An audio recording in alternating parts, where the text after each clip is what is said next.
Church family, we are back at it for another day. Please keep my little one in prayer.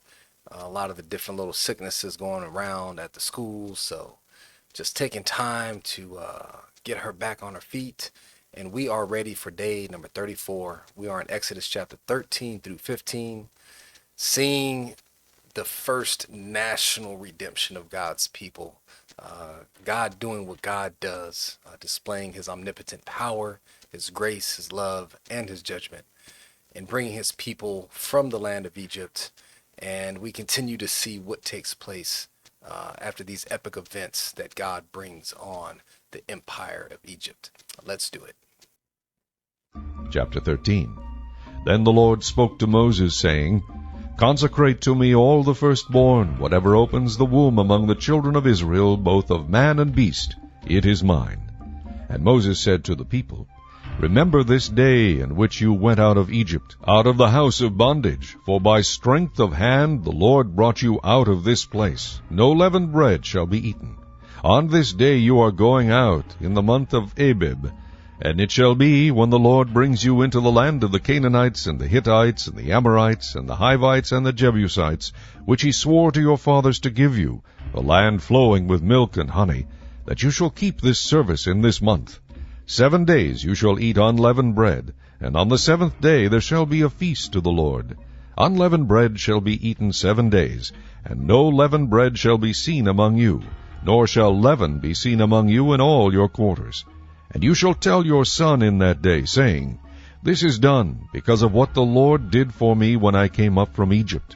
It shall be as a sign to you on your hand, and as a memorial between your eyes, that the Lord's law may be in your mouth. For with a strong hand the Lord has brought you out of Egypt. You shall therefore keep this ordinance in its season from year to year. And it shall be, when the Lord brings you into the land of the Canaanites, as he swore to you and your fathers, and gives it to you, that you shall set apart to the Lord all that open the womb, that is, every firstborn that comes from an animal which you have, the males shall be the Lord's. But every firstborn of a donkey you shall redeem with a lamb, and if you will not redeem it, then you shall break its neck. And all the firstborn of man among your sons you shall redeem. So it shall be, when your son asks you in time to come, saying, What is this? That you shall say to him, By strength of hand the Lord brought us out of Egypt, out of the house of bondage. And it came to pass, when Pharaoh was stubborn about letting us go, that the Lord killed all the firstborn in the land of Egypt, both the firstborn of man and the firstborn of beast. Therefore I sacrifice to the Lord all males that open the womb, but all the firstborn of my sons I redeem. It shall be as a sign on your hand, and as frontlets between your eyes. For by strength of hand the Lord brought us out of Egypt. Then it came to pass, when Pharaoh had let the people go, that God did not lead them by way of the land of the Philistines, although that was near. For God said, Lest perhaps the people change their minds when they see war, and return to Egypt. So God led the people around by way of the wilderness of the Red Sea. And the children of Israel went up in orderly ranks out of the land of Egypt. And Moses took the bones of Joseph with him, for he had placed the children of Israel under solemn oath, saying, God will surely visit you, and you shall carry up my bones from here with you. So they took their journey from Succoth, and camped in Etham at the edge of the wilderness. And the Lord went before them by day in a pillar of cloud to lead the way, and by night in a pillar of fire to give them light, so as to go by day and night. He did not take away the pillar of cloud by day, or the pillar of fire by night from before the people. Chapter 14. Now the Lord spoke to Moses, saying, Speak to the children of Israel, that they turn and camp before Pi-hahiroth, between Migdol and the sea, opposite Baal-zephon. You shall camp before it by the sea. For Pharaoh will say of the children of Israel, They are bewildered by the land, the wilderness has closed them in. Then I will harden Pharaoh's heart, so that he will pursue them, and I will gain honor over Pharaoh and over all his army, that the Egyptians may know that I am the Lord. And they did so. Now it was told the king of Egypt that the people had fled, and the heart of Pharaoh and his servants was turned against the people. And they said, Why have we done this, that we have let Israel go from serving us? So he made ready his chariot, and took his people with him. Also he took 600 choice chariots, and all the chariots of Egypt with captains over every one of them. And the Lord hardened the heart of Pharaoh king of Egypt, and he pursued the children of Israel, and the children of Israel went out with boldness. So the Egyptians pursued them, all the horses and chariots of Pharaoh, his horsemen and his army, and overtook them camping by the sea beside Pi-hahiroth, before Baal-zephon. And when Pharaoh drew near, the children of Israel lifted their eyes, and behold, the Egyptians marched after them. So they were very afraid, and the children of Israel cried out to the Lord. Then they said to Moses, Because there were no graves in Egypt, have you taken us away to die in the wilderness? Why have you so dealt with us to bring us up out of Egypt? Is this not the word that we told you in Egypt, saying, Let us alone, that we may serve the Egyptians? For it would have been better for us to serve the Egyptians than that we should die in the wilderness. And Moses said to the people, Do not be afraid, stand still, and see the salvation of the Lord, which he will accomplish for you today. For the Egyptians whom you see today, you shall see again no more forever. The Lord will fight for you, and you shall hold your peace. And the Lord said to Moses, Why do you cry to me? Tell the children of Israel to go forward. But lift up your rod, and stretch out your hand over the sea, and divide it.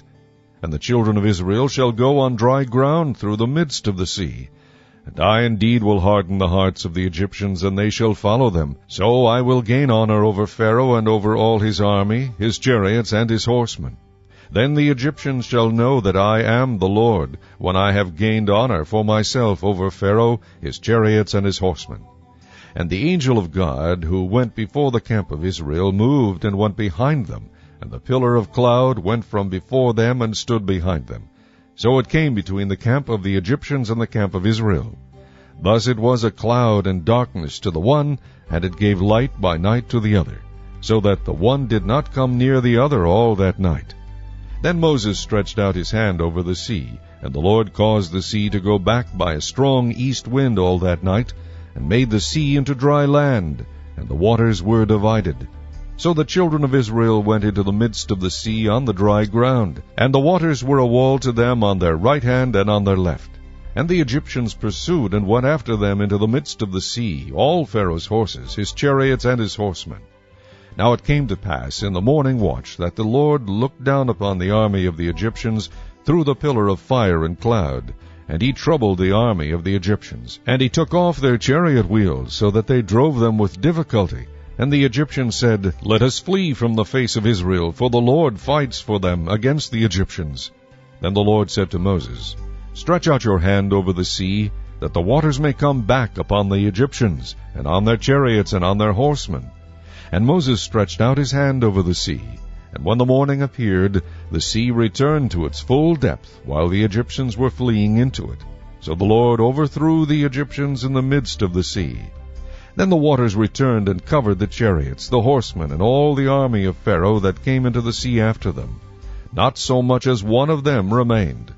But the children of Israel had walked on dry land in the midst of the sea, and the waters were a wall to them on their right hand and on their left. So the Lord saved Israel that day out of the hand of the Egyptians. And Israel saw the Egyptians dead on the seashore. Thus Israel saw the great work which the Lord had done in Egypt. So the people feared the Lord, and believed the Lord and his servant Moses. Chapter 15. Then Moses and the children of Israel sang this song to the Lord, and spoke, saying, I will sing to the Lord, for he has triumphed gloriously. The horse and its rider he has thrown into the sea. The Lord is my strength and song, and he has become my salvation. He is my God, and I will praise him, my father's God, and I will exalt him. The Lord is a man of war, the Lord is his name. Pharaoh's chariots and his army he has cast into the sea. His chosen captains also are drowned in the Red Sea. The depths have covered them, they sank to the bottom like a stone. Your right hand, O Lord, has become glorious in power. Your right hand, O Lord, has dashed the enemy in pieces. And in the greatness of your excellence you have overthrown those who rose against you. You sent forth your wrath. It consumed them like stubble, and with the blast of your nostrils the waters were gathered together. The floods stood upright like a heap. The depths congealed in the heart of the sea. The enemy said, I will pursue, I will overtake, I will divide the spoil. My desire shall be satisfied on them. I will draw my sword, my hand shall destroy them. You blew with your wind, the sea covered them, they sank like lead in the mighty waters. Who is like you, O Lord, among the gods? Who is like you, glorious in holiness, fearful in praises, doing wonders? You stretched out your right hand, the earth swallowed them. You in your mercy have led forth the people whom you have redeemed. You have guided them in your strength to your holy habitation. The people will hear and be afraid. Sorrow will take hold of the inhabitants of Philistia. Then the chiefs of Edom will be dismayed. The mighty men of Moab, trembling, will take hold of them. All the inhabitants of Canaan will melt away. Fear and dread will fall on them. By the greatness of your arm, they will be as still as a stone, till your people pass over, O Lord, till the people pass over whom you have purchased. You will bring them in and plant them in the mountain of your inheritance, in the place, O Lord, which you have made for your own dwelling, the sanctuary, O Lord, which your hands have established. The Lord shall reign forever and ever. For the horses of Pharaoh went with his chariots and his horsemen into the sea, and the Lord brought back the waters of the sea upon them. But the children of Israel went on dry land in the midst of the sea. Then Miriam the prophetess, the sister of Aaron, took the timbrel in her hand, and all the women went out after her with timbrels and with dances. And Miriam answered them, Sing to the Lord, for he has triumphed gloriously. The horse and its rider he has thrown into the sea. So Moses brought Israel from the Red Sea. Then they went out into the wilderness of Shur. And they went 3 days in the wilderness, and found no water. Now when they came to Marah, they could not drink the water of Marah, for they were bitter. Therefore the name of it was called Marah. And the people complained against Moses, saying, What shall we drink? So he cried out to the Lord, and the Lord showed him a tree. When he cast it into the waters were made sweet. There he made a statute and an ordinance for them, and there he tested them, and said, If you diligently heed the voice of the Lord your God, and do what is right in his sight, give ear to his commandments, and keep all his statutes, I will put none of the diseases on you which I have brought on the Egyptians, for I am the Lord who heals you. Then they came to Elim, where there were 12 wells of water and 70 palm trees. So they camped there by the waters. Wow, family, did you catch that? They went from Egyptian bondage to sitting on the shore next to the palm trees. Hallelujah for God's redemption. So much to dig into here in chapter 13. It talks about the unleavened bread. And so what was supposed to happen is, prior to the night of the Exodus, they were to go throughout their house and to ensure that there was no leaven in their house, and to remove that, and then to make themselves unleavened bread for the journey. This comes to play in the New Testament in 1 Corinthians chapter 5, verse 7. So remember, this experience with the unleavened bread takes place on the night of their redemption. It's commemorated every single year in various feasts and festival to always point back to the redemption that God accomplished within their life. This same thing holds true for us, because that was actually something pointing to what would take place in the new covenant. 1 Corinthians chapter 5, verse 7 and 8 says, 1, therefore purge out the old leaven. So all of us have that old leaven that's in our life that existed before we were saved. And it says the first thing we got to do is, within our own homes, within our own hearts, go and purge out all those elements of old leaven. So it says that we may be a new lump, since you truly are unleavened, for indeed Christ our Passover was sacrificed for us. Therefore let us keep the feast, not with old leaven, nor with the leaven of malice and wickedness, but with the unleavened bread of sincerity and truth.